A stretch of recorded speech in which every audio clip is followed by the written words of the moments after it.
आज ही Doubtnut app download करें। Doubtnut पर होगा अब आपके सभी मैथ्स, केमिस्ट्री, फिजिक्स और बायोलॉजी डाउट्स का सफाया। बस अपने क्वेश्चन की फोटो खींचो, उसे क्रॉप करो और तुरंत वीडियो सोल्यूशन पाओ। Download now.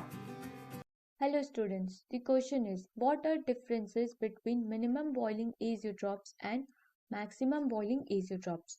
तो हमें मिनिमम बॉइलिंग एजियोट्रॉप और मैक्सिमम बॉइलिंग एजियोट्रॉप का डिफरेंसेस बताना है। तो एक साइड हम लोग मिनिमम बॉइलिंग एजियोट्रॉप लिख देंगे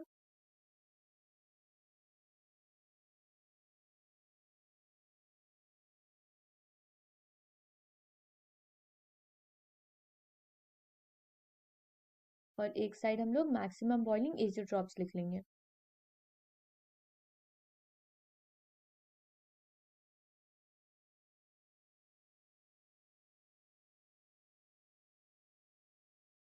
अब जो मिनिमम बॉइलिंग एजियोट्रॉप्स होते हैं हमारे, वो रॉल्स लॉ से, एजियोट्रॉप्स हमें पता है ये आइडियल सोल्यूशन नहीं होते, ये नॉन आइडियल सोल्यूशन होते हैं, यानी कि ये रॉल्स लॉ से डिविएशन शो करते हैं।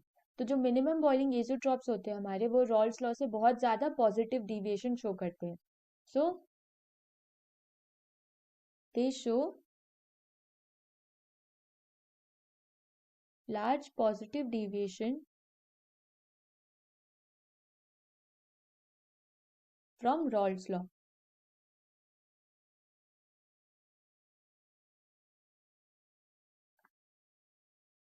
वेरेज जो हमारे मैक्सिमम बॉइलिंग एजियोट्रॉप्स होते हैं, वो रॉल्स लॉ से लार्ज नेगेटिव डिविएशन शो करते हैं। ठीक है, सो दे शो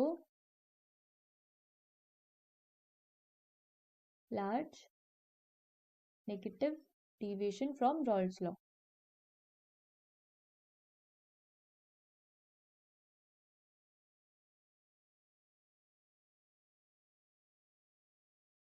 अब ये क्योंकि बहुत ज्यादा पॉजिटिव डिविएशन शो करते हैं रॉल्स लॉ से, तो इन्हें हम कहते हैं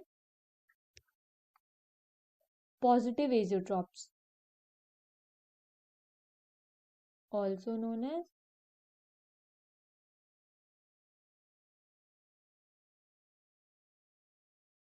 पॉजिटिव एजियोट्रॉप्स। और ये क्योंकि नेगेटिव डिविएशन शो करते हैं लार्ज, तो इन्हें हम कहते हैं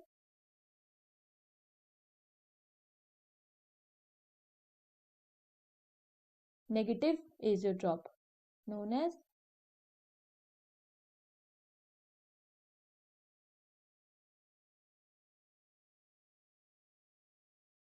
अब क्या होता है, जो मिनिमम बॉइलिंग एजियोट्रॉप है, इसमें क्या होता है, जो बॉइलिंग पॉइंट होता है हमारा सोल्यूशन का, वो बहुत कम हो जाता है। ठीक है, कम किससे हो जाता है, उसके इंडिविजुअल कंपोनेंट से। ठीक है, तो वो इसीलिए हम इसे कहते हैं मिनिमम बॉइलिंग एजियोट्रॉप। अब ऐसा क्यों होता है, क्योंकि जो हमारा वेपर प्रेशर होता है इस सोल्यूशन का, वो बहुत ज्यादा होता है।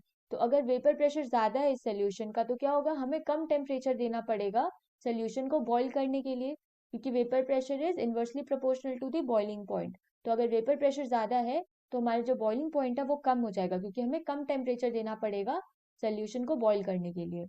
सो इस केस में क्या होगा, हमारा जो बॉइलिंग पॉइंट होगा सोल्यूशन का, वो कम होगा। किससे, उसके कंपोनेंट से। तो boiling point of the solution is less than boiling point of its component.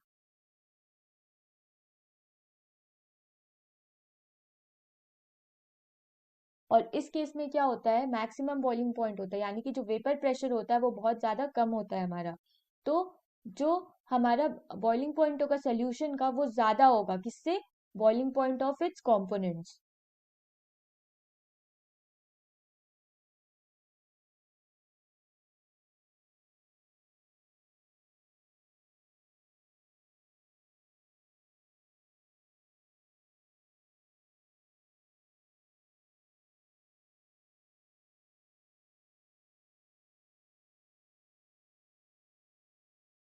अब ऐसा क्यों होता है कि इसका जो वेपर प्रेशर होता है वो बहुत ज्यादा होता है, क्योंकि जो हमारे सोल्यूशन होता है, उसमें जो हमारे फोर्स फोर्स लगते हैं सल्यूट सॉल्वेंट के बीच में, वो कम लगते हैं। ठीक है, तो इसलिए क्या होता है, जो हमारे मॉलिक्यूल्स रहते हैं उनकी टेंडेंसी होती है वेपर में एस्केप हो जाने की, तो इसीलिए हमारा वेपर प्रेशर ज्यादा हो जाता है।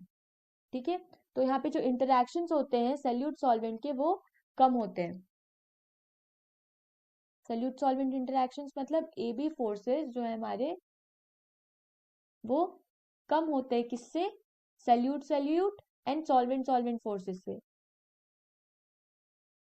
इसीलिए क्या होता है, इन दोनों में इतना अट्रैक्शन नहीं होता, इतनी बॉन्डिंग नहीं होती, तो इनकी एटमॉस्फेयर में स्केप होने की, सराउंडिंग एटमॉस्फेयर में स्केप होने की टेंडेंसी ज्यादा रहता है, इसीलिए इनका जो वेपर प्रेशर रहता है वो भी हाई रहता है।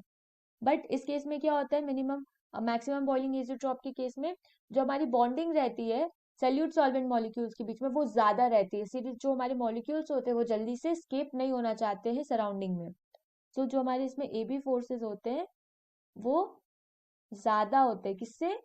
AA यानी कि सैल्यूट सैल्यूट और सॉल्वेंट सॉल्वेंट फोर्सेस से ये ज्यादा होते हैं। ठीक है, अब इनका एग्जाम्पल देख लेते हैं हम लोग।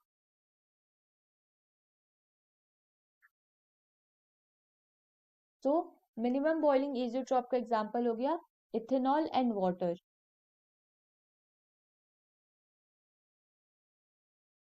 टू बी मोर प्रिसाइज, जब हम लोग 96% इथेनॉल लेते हैं 4% वाटर में, तो हमारा फॉर्म होता है मिनिमम बॉइलिंग एजियोट्रॉप। अब क्या होता है इसमें, इथेनॉल जो है और वाटर है, इसमें क्या होती है, हमारी हाइड्रोजन बॉन्डिंग होती है इंडिविजुअली, बट जब इसे हम सोल्यूशन में कंबाइन कर देते हैं तो जो हमारी हाइड्रोजन बॉन्डिंग होती है वो डिस्टर्ब हो जाती है, यानी कि जो हमारे सल्यूट सॉल्वेंट के बीच में जो फोर्सेस लगते हैं वो कम हो जाते हैं then the solute solute and solvent solvent forces. इसीलिए ये क्या फॉर्म करता है, मिनिमम बॉइलिंग एजियोट्रॉप फॉर्म करता है। तो इथेनॉल का जो बॉइलिंग पॉइंट होता है यूजुअली वो है हमारा 78.5 डिग्री, ठीक है, और वाटर बॉईल होता है 100 डिग्री सेल्सियस पे, हमें पता है। लेकिन जो इन दोनों का सोल्यूशन है, इन दोनों का मिक्सचर है, वो कितने पे बॉईल होता है, वो हो रहा है बॉईल हमारा 78.2 डिग्री पे बॉईल हो रहा है। तो हम लोग देख सकते हैं जो इन दोनों कंपोनेंट से कम है इसका बॉइलिंग पॉइंट सोल्यूशन का। अब इसका एग्जांपल ले लेते हैं हम लोग मैक्सिमम बॉइलिंग एजियोट्रॉप्स में।